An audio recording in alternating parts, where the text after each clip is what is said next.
The Disability and Philanthropy Forum presents Cory Lira, Disability Frontlines Fund Program Officer at Third Wave Fund.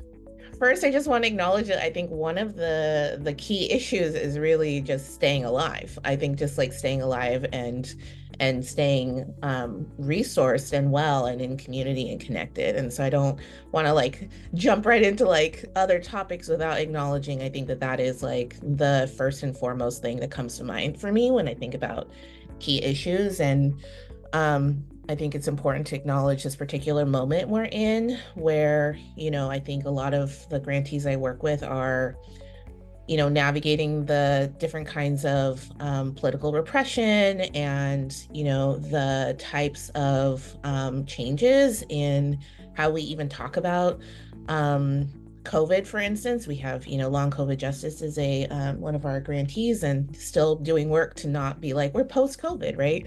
So just these pieces around staying alive and staying well as much as possible.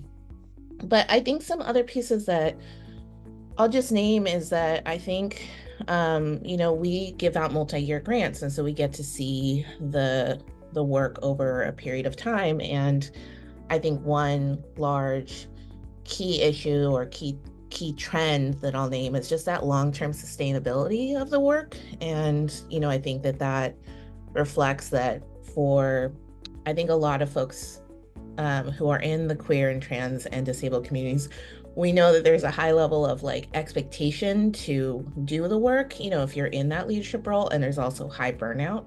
And so I think that there's a lot of leadership change that's happened, a lot of people who needed to move back or move up. And so I think a lot of groups are figuring out what that means in terms of actually being in a position to do long-term work sustainably, which might look like really shifting how work has happened up to this point. And I think that there's been so much rapid response work that's happened with COVID and a lot more attention on disability justice in the last 5 years that I think that this is like a very critical moment for a lot of groups to really grapple with what it means to continue to do this work for 5, 10, 20 more years.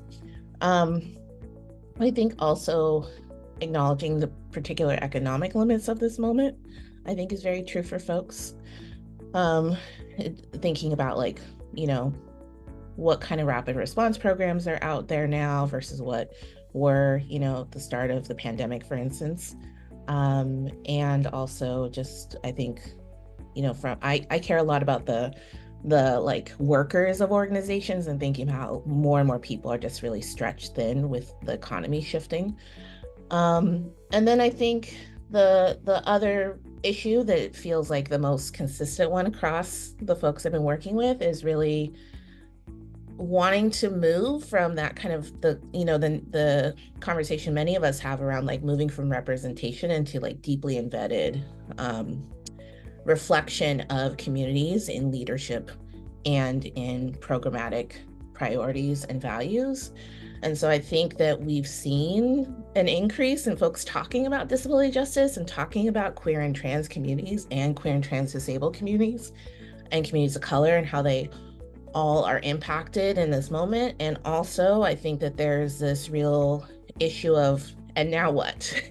And now what does this actually do to change, both philanthropy, our organizations, the folks, our partners, so that these aren't just demographics that we're talking about, but actually reflected values and being able to really reflect the politics of queer and trans communities and the politics of disability justice into the work. To continue your learning journey, visit disabilityphilanthropy.org.